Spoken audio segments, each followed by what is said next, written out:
ಒಂದು ದಿನ ಶಿರಡಿಗೆ ಒಬ್ಬ ಬಡ ವ್ಯಕ್ತಿ ಬಂದನು. ಅವನು ತುಂಬಾ ಅನಾರೋಗ್ಯದಿಂದ ಬಳಲುತ್ತಿದ್ದು ನಡೆಯಲು ಆಗುತ್ತಿರಲಿಲ್ಲ.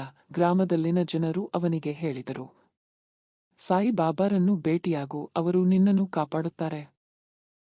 ಅವನು ದೇವರ ನಂಬಿಕೆಯಲ್ಲಿ ಸಾಯಿ ಬಾಬಾರ ದ್ವಾರಕಾಮಾಯಿಗೆ ಆಗಮಿಸಿ ಬಾಬಾರ ಕಾಲಿಗೆ ಬಿದ್ದು ಹೀಗೆ ಹೇಳಿದರು, ಬಾಬಾ, ನಾನು ಬಹಳ ಕಾಯಿಲೆಯಿಂದ ಬಳಲುತ್ತಿದ್ದೇನೆ.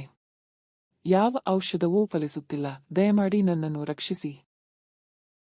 ಸಾಯಿ ಬಾಬಾ ಅವನನ್ನು ಕರೆಯಿಂದ ನೋಡಿ ಹೇಳಿದರು, ಬೇಡಿಕೆ ಎತ್ತಿಕೊಳ್ಳಬೇಡ ನನ್ನ ಮಗನೇ, ನಿನ್ನ ಕರ್ಮ ವಿಲೀನವಾಗುತ್ತಿದೆ. ಬೇಗ ಸುಸ್ಥಿತಿಗೆ ಬರುವೆ.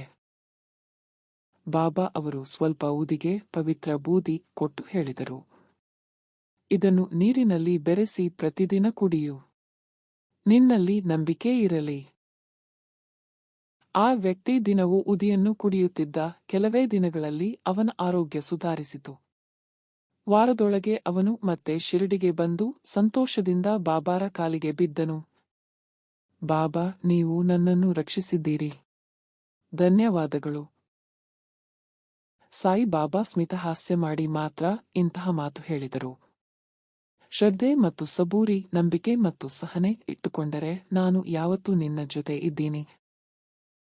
ನಿಜವಾದ ನಂಬಿಕೆ ಮತ್ತು ಸಹನೆ ಇಟ್ಟರೆ ಯಾವುದೇ ಸಮಸ್ಯೆಗೂ ಪರಿಹಾರವಿದೆ. ಸಾಯಿ ಬಾಬಾರ ಆಶೀರ್ವಾದ ಅದ್ಭುತ ರೀತಿಯಲ್ಲಿ ಕಾರ್ಯನಿರ್ವಹಿಸುತ್ತವೆ.